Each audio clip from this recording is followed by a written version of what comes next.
E os anunciantes desse podcast são a Rede Adventista de Saúde, a Farmácia Tem Tudo Popular e o Laboratório e Clínica São Moreno. Vamos começar mais um Frontcast com um assunto muito importante, que é o autismo. E aqui a gente tem uma presença muito especial, que é a Camila Ribeiro, psicopedagoga, que vai conversar com a gente sobre autismo. Seja bem-vinda. Muito obrigada pelo convite, agradeço esse espaço para falar sobre o TEA, né? O autismo, que é muito importante, levar essa informação para o público. O TEA é o transtorno do espectro autista, né, Camila? Sim, é o transtorno do espectro autista que a gente vai trabalhar, né, entender sobre esse espectro. Geralmente eu falo para os pais que o espectro é uma nuvem. Por quê? A nuvem, ela pode passar de uma ponta a outra, que são os níveis de suporte. Me conta como é a tua experiência, como é que você atua nessa área? Eu comecei a atuar nessa área ainda na graduação de pedagogia. Eu sou formada pela UEPA. Eu comecei como aplicadora ABA, né, dentro da análise do comportamento, no 4º semestre. Logo após me formar, na verdade, no último ano, eu já entrei na pós-graduação de análise do comportamento aplicada, que foi a primeira pós-graduação em Belém presencial.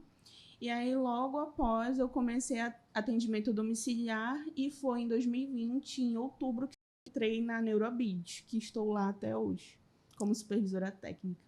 E aí me explica, qual é a função do psicopedagogo nesse acompanhamento do paciente do transtorno do espectro autista? O papel do psicopedagogo vai trabalhar muito a questão da aprendizagem, né, na questão acadêmica. Geralmente, os pais confundem bastante o psicopedagogo com reforço escolar, achando que na clínica pode trazer os livros para fazer atividade de casa, e aí é nessa parte que eu sempre oriento as psicopedagogas da clínica a sinalizar que a psicopedagogia vai trabalhar estratégias para essa criança acessar a aprendizagem.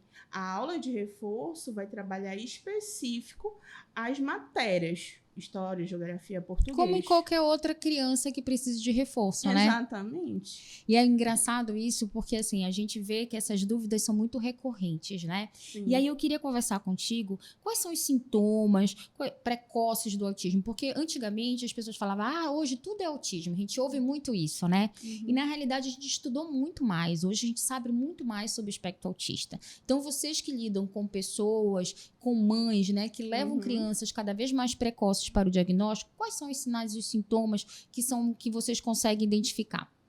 Geralmente, a mãe, ela relata que durante a amamentação, geralmente a criança, ela não mantém um contato ou uma interação durante a amamentação, então isso já é um sinal de alerta. E quem é a primeira a notar esse sinal é a mãe. Então, quando a mãe leva essas inquietações para a família, geralmente não tem um retorno positivo, porque é visto como, isso é coisa da tua cabeça, não está verificando, acho que vai melhorar, ele vai interagir, mas a mãe continua persistindo, vai no neuropediatra. Já teve casos de mães trocarem o neuropediatra, por quê? Porque, não, aguarde, que vai ser desenvolvido, vai melhorar, mas na verdade não, precisava ter uma intervenção precoce. A partir de meses, por exemplo, 9, 1 ano de idade, a gente já consegue ali verificar essa interação da criança com o ambiente, na brincadeira, no engatinhar, no contato visual. E aí, com crianças com um transtorno do espectro autista, a gente tem um retardo desse desenvolvimento, que também é um outro sinal, né? Que a gente precisa ver, e o pediatra também tem que estar muito atento, né? Isso. Então, na realidade, ali são todos olhando, né? Família, pediatra, e quanto mais precoce, né, Camila, melhor para aquela criança, né? Exatamente. A intervenção precoce hoje, ela vai trabalhar diretamente no desenvolvimento. Por quê? A gente tem a neuroplasticidade. Então, naquele momento, os neurônios ali estão trabalhando, coletando várias informações. E, a partir disso, a gente precisa de uma estimulação no ambiente, no brincar. O brincar é muito importante. Geralmente, a família ela precisa entender como funciona esse brincar. Não é apenas você estar presente no ambiente e falar, Joãozinho, pega seu boneco, vamos brincar. E aí, o responsável vai lá e fica no WhatsApp. Fulano, pega o carrinho, vai lá. E fica aqui no WhatsApp. Você precisa do brincar, aquela atenção para a Estar criança. presente naquele momento, né? Que eu acho Exatamente. que é uma falha muito hoje de todos nós pais, né? Uhum. A gente precisa, não importa se nosso filho é neurotípico ou atípico, a gente precisa estar presente nesses momentos com ele, né? De criar realmente memórias e para a gente poder identificar o que acontece com os nossos filhos, né? Porque hoje a gente tem um vício. As crianças são viciadas em tela, os adultos são viciados em tela e a gente deixa muitas coisas passarem, né? E hoje, como é feito o diagnóstico do autismo? Ele é um diagnóstico multidisciplinar, porque geralmente, como eu te falei, a família vai procurar o neuropediatra, esse pediatra vai pegar e vai encaminhar para uma avaliação. Geralmente é do psicólogo, TO, fono por conta da fala, psicólogo da interação social. E aí, esse é a tríplice da intervenção. Mas tem alguns casos que o médico encaminha para a psicopedagogia, para outras áreas, né?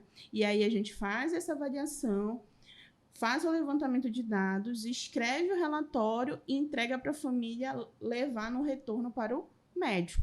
E aí o médico vai analisar e verificar se já pode ser fechado esse diagnóstico. Que eu acho que é um dos mais...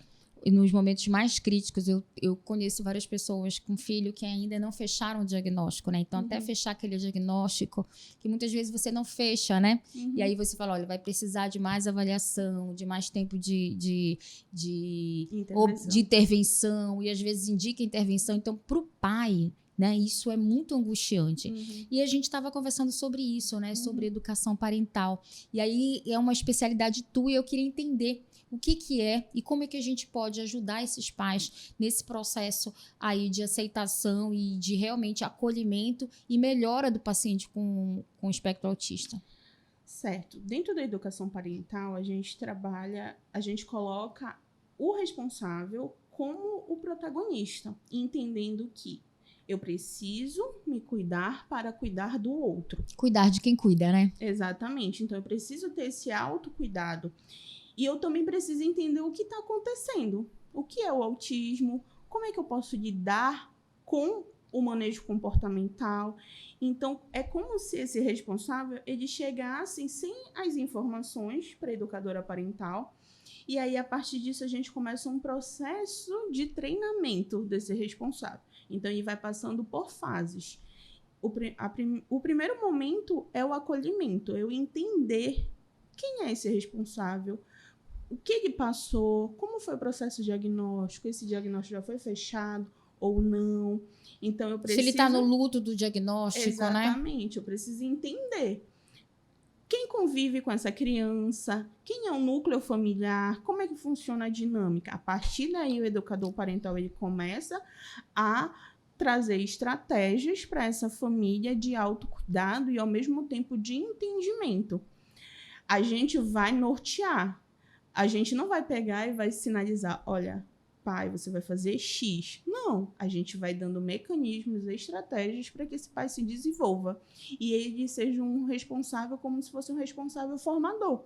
Ele vai impactar outros pais. É diferente você viver isso e é diferente você ser um profissional. O pai ele vai conseguir um acesso a outro responsável muito maior do que um...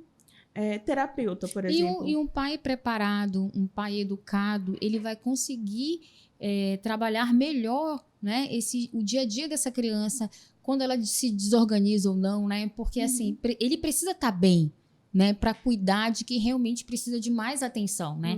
Que isso é uma realidade, né? E que a gente vê no colégio, por exemplo, né? Exatamente. Que a gente vê dentro do colégio crianças autistas que a gente vê que faltam ainda um olhar mais específico, um olhar mais cuidadoso, um olhar mais empático. Eu vejo as crianças abordarem esse tema com muito mais carinho, né? Eu tenho um filho de 8 anos e, assim, a gente vê que ele tem vários coleguinhas autistas, né? Tanto dentro do colégio como no prédio, e eles entendem, né? De uma forma muito mais empática, talvez pela educação que o meu filho tem, então ele consegue entender mais. Mas no colégio ainda é uma dificuldade. E a psicopedagogia, como é que ela atua nessa estratégia dentro de sala de aula?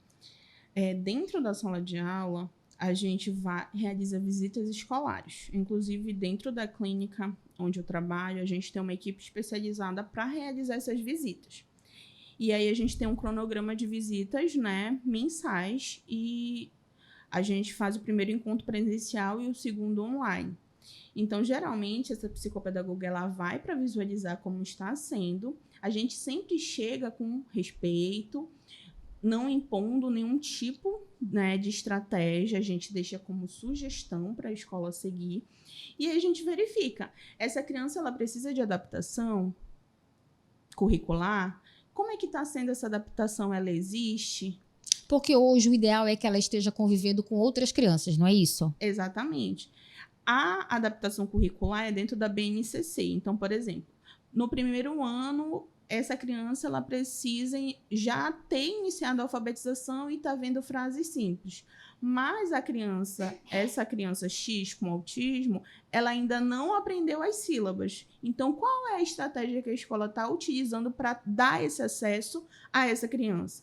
Aí a psicopedagogia vai lá e deixa como sugestão, por exemplo, vamos trabalhar leitura recombinativa e apresentar, né, grupos de sílabas. Então, a gente verifica e tudo isso vem da onde? Do PEI, que é o Plano de Ensino Individualizado. Quem tem que fazer o PEI na escola? A escola. Se essa escola ela não oferece esse PEI, então como é que essa criança está tendo acesso a essas informações? E a gente tem um déficit muito grande na criação do PEI, porque não se sabe fazer o PEI. Então, é como se eu chegasse lá na escola, professor ou coordenação, onde está o PEI da criança? Aí começa várias... Não, a gente vai entregar semana que vem. Aí chega a semana que vem e não é entregue. Então, a gente passa... O que é o PEI, para as pessoas entenderem claramente? O PEI é um plano de ensino individualizado. É como se fosse uma estrutura curricular onde vem... Feita para aquela criança. Para aquela criança. Ele é individual. Então, a Camila e o Joãozinho têm o PEI. A Camila tem um PEI. O mesmo PEI da Camila vai ser para o Joãozinho? Não. Os dois têm... saberes individuais, características individuais. Então, agora imagina, para uma instituição fazer esse PEI é dificultoso. Ok, a gente entende, mas é de obrigação da escola dar acesso a essa criança a esse ensino. Então, é através do PEI que a gente faz essa estruturação. Quem tem direito ao PEI? A criança que tem dificuldade de aprendizado, que o professor visualiza e vê, olha, aquela criança ali não está indo no mesmo ritmo de aprendizagem do outro, né? Que pode ser neurotípico ou neurotípico. Exatamente. A gente pode ter outros como déficit de atenção, né? O TDAH, né? Às vezes problemas em casa que fazem que a criança mude o comportamento dentro, né, do ambiente escolar. E assim, hoje o que eu vejo? Muita informação do autismo, né? As mães, eu acho que são as mães e os pais são os que mais buscam informações e às vezes buscam informações em locais seguros e muitas vezes não, né? Então a gente acaba tendo aquele conflito. É a mesma coisa que eu falo sobre emagrecimento. Nunca se falou tanto, mas também nunca se teve também tanta dúvida. O que a gente tem hoje realmente de embasamento de causa ou de influência para o desenvolvimento do autismo? Certo. Hoje, o que a gente tem, né, como base na literatura mais atual é que uma porcentagem vem de aspectos genéticos, uma outra porcentagem seria ambiental. Só que quando a gente fala isso, as pessoas pensam, puxou do pai ou puxou da mãe. E não é isso. Meio que culpabiliza, né? Exatamente. Se a gente for ver na literatura, ele fala que esses genes ele já pode estar lá várias gerações. Só que no nascimento daquele indivíduo ligou o interruptor. E aí, que é o aspecto do ambiente, né, Camila? E aí, dentro desse processo do ambiente, a gente fala, não é antes da gestação, mas é durante o parto, né? Vamos supor, foi um parto no qual a criança teve um parto ali um pouco mais demorado, faltou oxigênio, são questões ambientais daquele nascimento. Então, são vários contextos. Isso vai acontecer para todo nascimento que ocorre essas características? Não, vai depender. Então, hoje a gente não tem uma causa, olha, por conta disso aqui, a gente tem, né, essas porcentagens, mas eu creio que daqui a alguns anos a gente possa vir a ter mais efetivamente uma causa específica, mas hoje a literatura traz que é questões genéticas, por exemplo, casais que têm filhos com uma idade mais avançada têm a probabilidade dessa criança nascer com TEA, o autismo. Mas também pode não nascer. Então, vai depender de contextos sociais, ambientais, genético, fatores da idade, né, dos pais. Geralmente, uma mãe que tenha 60 anos dá à luz, um pai também já mais velho.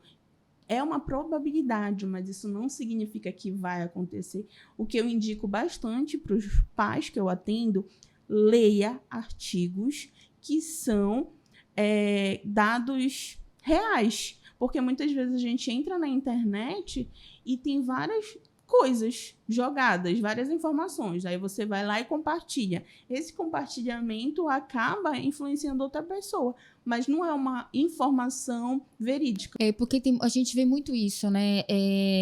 Do compartilhamento de fatores individuais, de vivências individuais, que eu acho que aproxima muito, né? Porque a gente se aproxima muito pela dor, né? Principalmente hoje em rede social. Mas, às vezes, existe o compartilhamento de informações médicas, não médicas, dessa equipe multi, que precisaria do especialista realmente para falar, né? E aí, às vezes, a gente acaba indo por um caminho muito perigoso, porque aí você usa ou vai atrás de terapias que não vão ajudar teu filho e que, às vezes, desorganizam e atrapalham muito, né, o acompanhamento. Então, isso, para mim, é muito importante, a gente consumir em qualquer ambiente, informações seguras, né? Então, isso é um papel da gente da área da saúde, né? Passar segurança, passar informação que realmente tem evidência científica, para que esse pai, que essa mãe realmente consigam ter as melhores estratégias e decisões, né? Sim. Hoje, existe algum tratamento eficaz? Existe, né? O mais eficaz hoje, na verdade, existem 28. Que saiu uma lista. 28 tratamentos? Mas são focados a análise do comportamento aplicada. O que é análise do comportamento aplicada? Ela é uma ciência que ela começou a ser aplicada e desenvolvida inicialmente lá nos anos 30 e ela foi se reformulando até que nos anos 60 surgiu, que a gente chama o pai da análise do comportamento, que é o Skinner.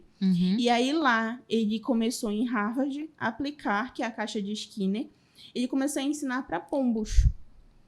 E aí, como você deve saber, né, a gente começa da base experimental para a gente chegar na humana. Sim. Né? E aí ele começou a aplicar esse ensino, né, de operantes verbais, de estímulo-resposta com o pombo, lá em Harvard. E aí ele falou, se eu consigo ensinar um pombo, eu consigo ensinar um humano. E aí isso fica muito jogado na internet, as pessoas pensam assim, análise de comportamento para adestramento de animais, por conta dessa fala dele lá atrás. Mas na verdade não.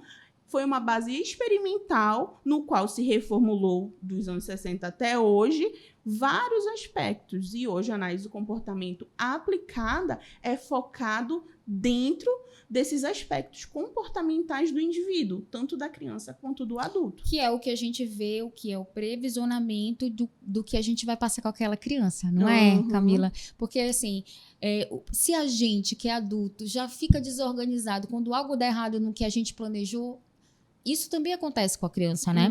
E com o espectro autista. Então, eu queria que tu explicasse um pouquinho mais o que é isso. Que quando uma mãe autista, a mãe de um autista sai, ela já vai explicando tudo direitinho ali para ele, para que aquilo dali saia muito próximo do que ela deseja. Porque existem dificuldades que para algumas pessoas não existem, como viajar, como entrar num avião, como ir para um aniversário com muito barulho, né? Tem crianças que têm dificuldade para barulho, outras têm dificuldade de muita gente. Então, assim, são dados muito específicos e individuais, né? Exatamente. Essa previsibilidade que a gente precisa dar para essa criança basicamente por conta da inflexibilidade cognitiva dela.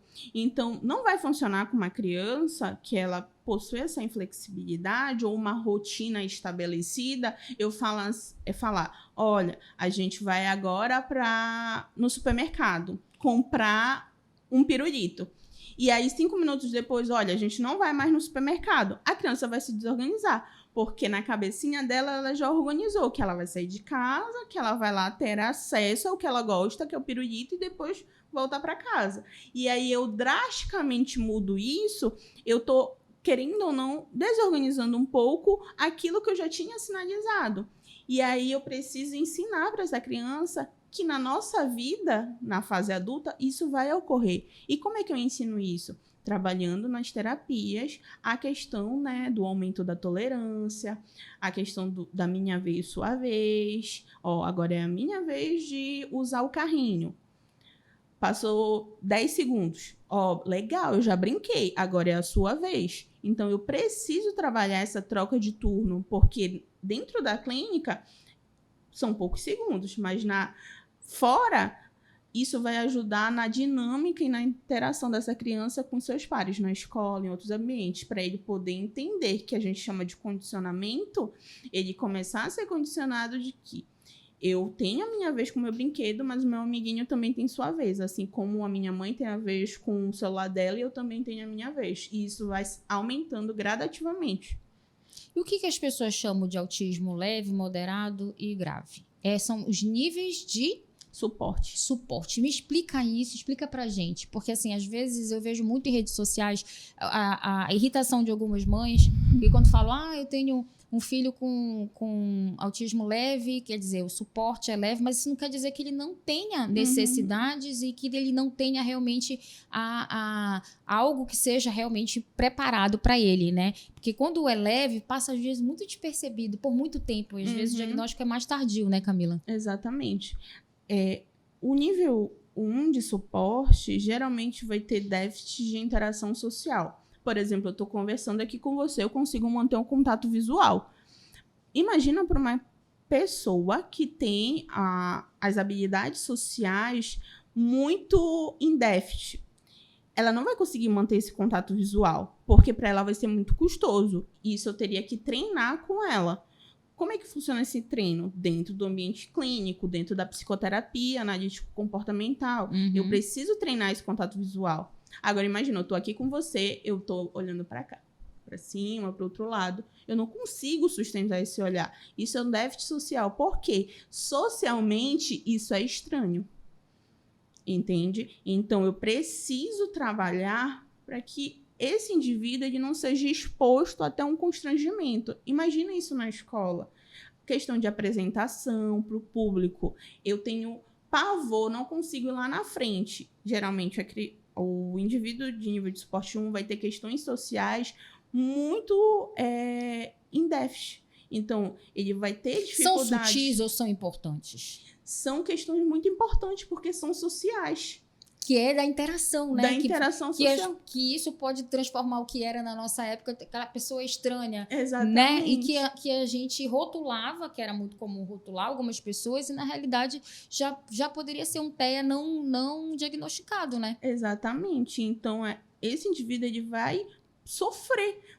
E aí ele vai entrar em quê? Em processo de depressão. Então, a gente tem muitos casos de autistas do nível 1 que estão em processos depressivos porque eles não conseguem ter acesso a essas questões sociais que são extremamente relevantes hoje em dia. Então, sustentar o olhar, manter a comunicação, o tom de voz. Então, tudo isso precisa ser verificado. Eu gosto muito de 2 autores que são brasileiros, que é o casal Del Prete. E aí eles falam sobre as habilidades sociais, eles são os percussores aqui no Brasil sobre as habilidades sociais. Então, eles falam que existem as habilidades sociais e existe a competência social. A competência social vai avaliar as habilidades sociais. Então, a empatia é uma habilidade social. Como é que eu vou ensinar empatia? Então, geralmente, os profissionais que trabalham habilidades sociais vão ter estratégias para desenvolver as habilidades de empatia, tom de voz durante a apresentação, que a gente chama de questões paralinguísticas. Eu tenho que manter essa comunicação em um tom adequado. Agora, imagina se eu estiver gritando e falando muito alto aqui. Isso é inadequado. Mas tem autistas que não têm esse parâmetro. Falam mais alto ou falam cantando. Entende? Aí já o nível 2 vai ter mais dificuldade, acaba sendo um pouquinho mais aparente por questões comportamentais ou ter aspectos heterolesivos, né? Que é bater no outro, empurrar o outro, a gente chama de heterolesivo. O autolesivo é ele se machucar. Eu me machucar. Então, isso pode ocorrer também no 1 ou no momento 3. de desorganização. Isso. Ou, a depender, pode ser para ele ter acesso a alguma coisa, ele joga... Uma frustração. Exatamente. Eu quero muito chocolate. Aí a mãe fala, não, agora não é hora, primeiro almoçar. Aí fica irritado, acaba jogando alguma coisa no chão, empurrando a mãe. Então, tudo isso tem que ser analisado caso a caso. Então, os níveis de suporte vai ser dentro dessas características. E o suporte tem que ser para a criança e para o pai, né? Exatamente. Senão ele não consegue conduzir bem isso, né? Eu tenho exemplos muito claros de amigas que têm esse suporte e que elas conduzem muito bem, né? E o fato da gente conviver junto, a gente esperar aquele momento ali de desorganização passar e assim, a forma como a mãe ela se coloca naquele cenário faz uma diferença muito grande, né? Exatamente. E é isso que eu vejo. O quanto a gente precisa cuidar da gente para a gente poder cuidar do outro, né? Isso em todos os aspectos da vida da gente. E quando a gente tem um neuroatípico, maior ainda. Porque, assim, o que a gente vê muito é a solidão da mulher, né? Eu já trabalhei e tenho uma irmã que trabalha que é diretora técnica do CI, e a gente fala muito sobre isso, né? Sobre solidão dessa mulher que cuida, que muitas vezes o pai abandona, é só a mãe que acompanha as terapias, né? Então, fazer tudo para que essa mãe seja inserida e seja acolhida, né? Por outras mães, por nós que temos filhos que não são atípicos, mas que a gente convive muito, né? Eu acho que a sociedade precisa avançar muito sobre isso. Ainda há muita curiosidade e pouca empatia quando a gente fala, né, do transtorno do espectro autista, né? Mas é exatamente isso. A gente também fala muito sobre empatia, mas falar é uma coisa, praticar é outra. Então, eu vejo muitas vezes isso acontecer, porque geralmente o que é ser empático? É eu conseguir, né, realizar com o outro aquilo que eu gostaria que fosse realizado comigo, mas ao mesmo tempo ter esse acolhimento, esse olhar. Eu falo isso muito para os treinadores parentais, né, da clínica que eu supervisiono. A gente precisa acolher. A gente não pode ter aquele critério, não, ela está errada, fulano está errado. Não. Todos nós estamos em fase de aprendizado, né? Exatamente. A gente está aqui nessa vida para aprender, né? E aí, se a gente tem um profissional que estudou mais isso, a gente tem que ter essa oportunidade de melhorar, né? Porque quando a mãe melhora, o filho automaticamente melhora também. Exatamente. Então, eu sempre falo que existe uma tríplice, né? Que é o responsável no treino parental, a escola seguindo as sugestões na visita escolar e a terapia sendo efetiva. Então, a gente precisa... Multidisciplinar, né? Multidisciplinar. Então, a gente precisa seguir esse caminho. E também a gente não pode colocar uma responsabilidade de responsável, né, ali como pai e mãe na clínica por estar cansado. Porque a gente precisa trabalhar o meu autoconhecimento de como eu posso ser melhor dentro daquela situação. Eu sempre falo, nós não vamos ser melhores todos os dias, mas a gente vai tentar fazer o nosso melhor na medida do possível. Tem dia que vai estar cansado, tem dia que vai estar estressado, mas ali a gente tem alguém que a gente ama, que a gente pariu, que a gente vai ter que lhe dar um melhor ali, né, Camila? Exatamente. A gente tem um quadro, Camila, que são perguntas, tá? De pessoas sobre esse assunto do autismo. Então, a gente vai ver aqui o que a gente tem hoje. Tá bom.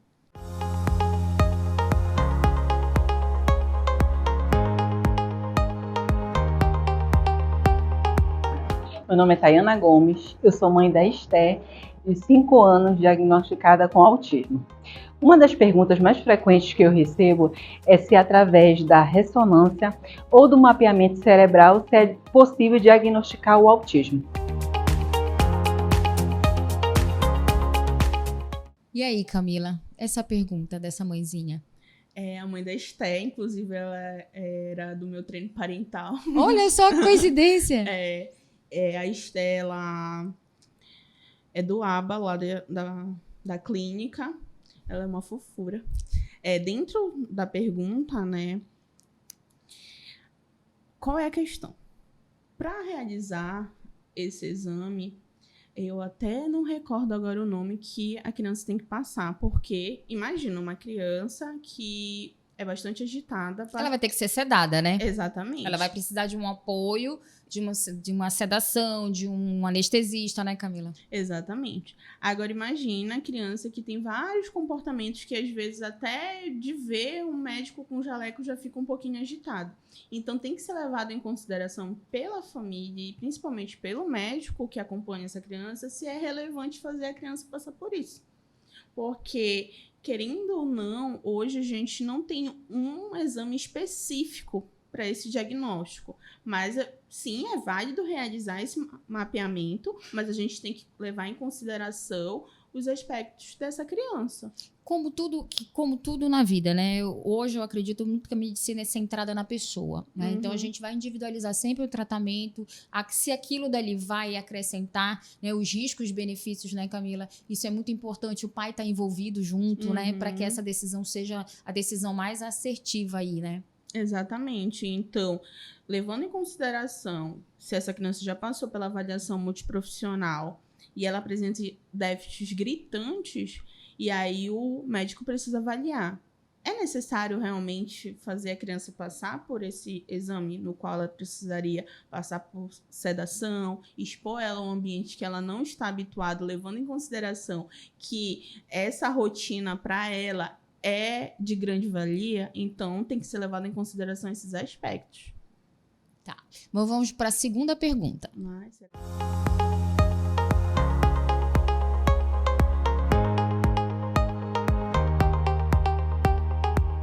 Eu tenho uma pergunta.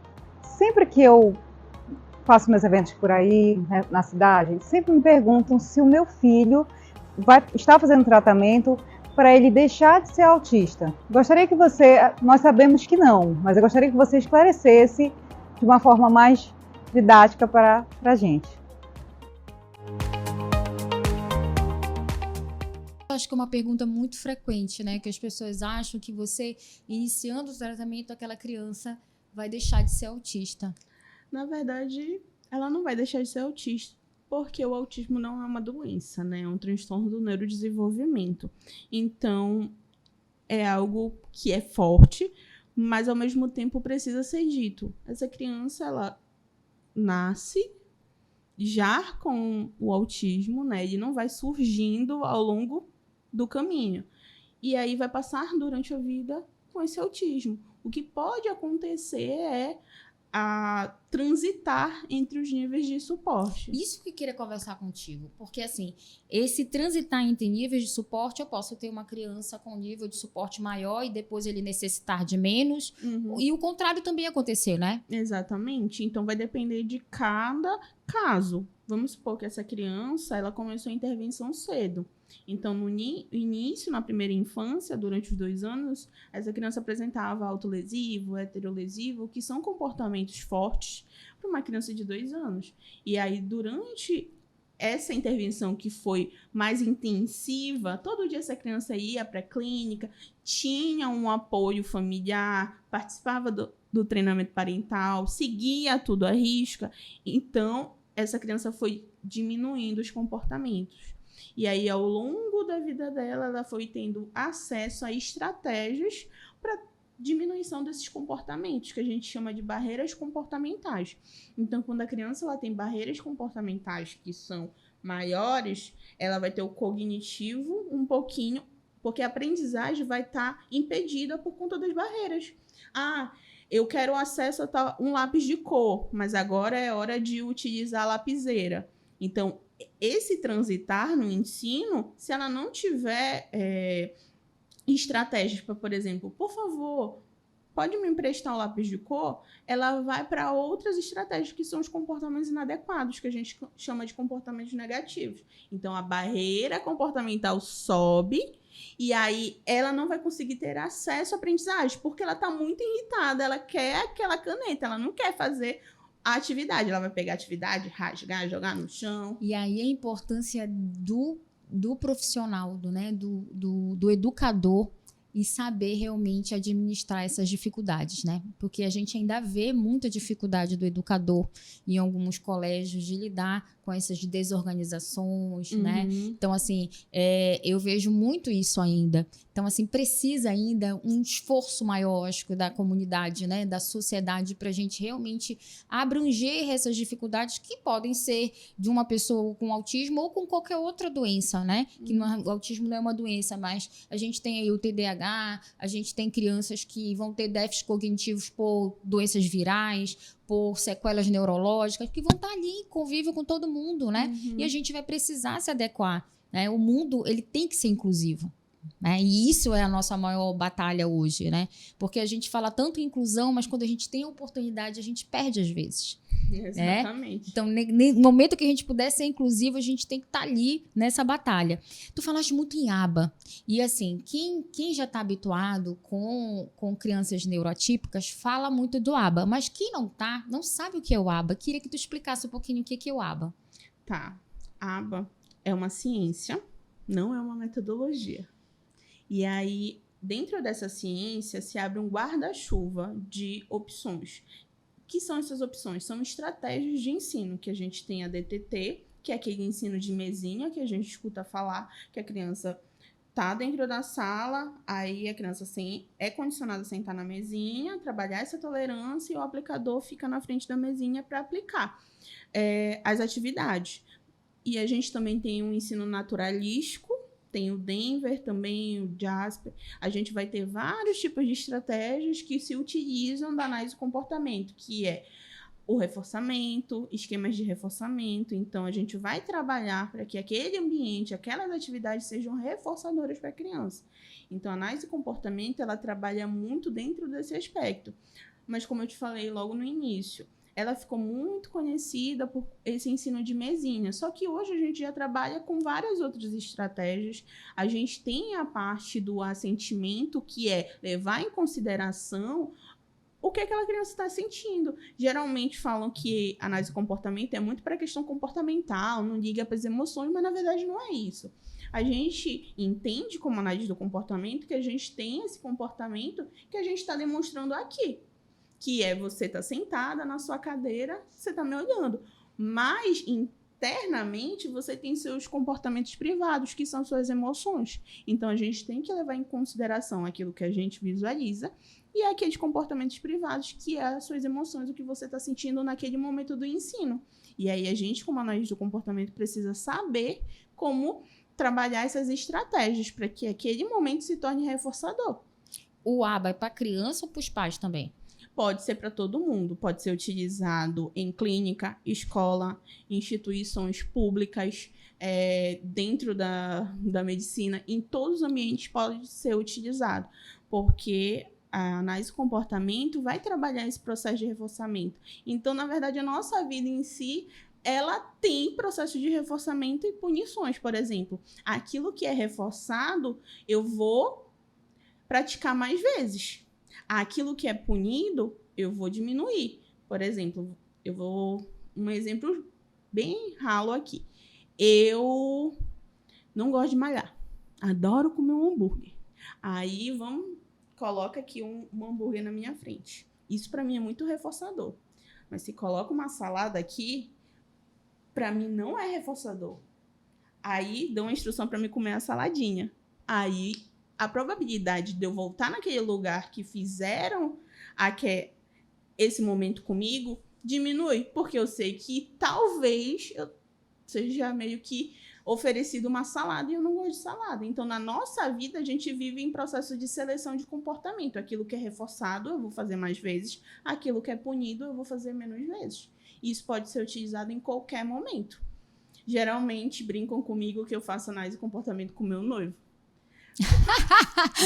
Só que, na verdade... Todo mundo acha, né, que a gente assim, vai sentar comigo, pensa que eu tô analisando a comida, sentar contigo, pensa que tá analisando o comportamento, né? A gente até brinca assim, não tá nem me pagando pra me fazer análise funcional, mas às vezes a cabeça da análise do comportamento fica uma análise funcional, mas é natural, sabe? Então, nós, seres humanos, somos divididos em níveis de seleção, né? Filogênese, ontogênese e cultura. Filogênese é aquilo que eu trago da minha raça humana. Ontogênese é o que eu aprendo ao longo da vida. E a cultura é o meio que eu estou inserido. Familiar, logo eu me encontro em Belém, no estado do Pará, no Brasil. O Brasil existe uma cultura, mas dentro do Brasil existem microculturas. Assim como no mundo todo. Existe uma macrocultura, uma cultura menor. E aí a gente trabalha no que entra habilidades sociais. E Camila, dá uma dica para os pais realmente que têm uma criança e que estão notando uma dificuldade de contato visual ou de aprendizagem. Que caminho essa mãe, esse pai tem que percorrer? Uhum. Se for pelo SUS, né, procurar um posto de saúde no seu bairro e, né, no pediatra, no posto de saúde ou num clínico geral. E aí, se for pelo plano, né, procurar um pediatra, neuropediatra e começar a anotar mesmo no dia a dia o que você nota que é diferente. Porque às vezes não falar, as palavras levam. Então, eu sempre indico que os pais coloquem. Hoje o fulaninho não manteve contato visual durante a amamentação. O fulaninho,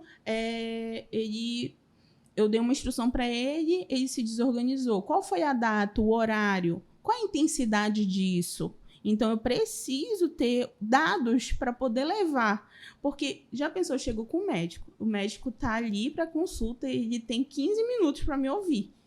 E aí, até eu explicar tudo isso, ele não consegue ter acesso a essas informações. Então, eu levar anotado. Olha, doutor, eu estou notando isso, tô com dificuldades, eu queria entender mais, queria que você me ajudasse, chegar, né, e explicar. E não ter medo. Porque mesmo com medo... O medo é o que atrasa mais o diagnóstico, Exatamente. Né, Camila?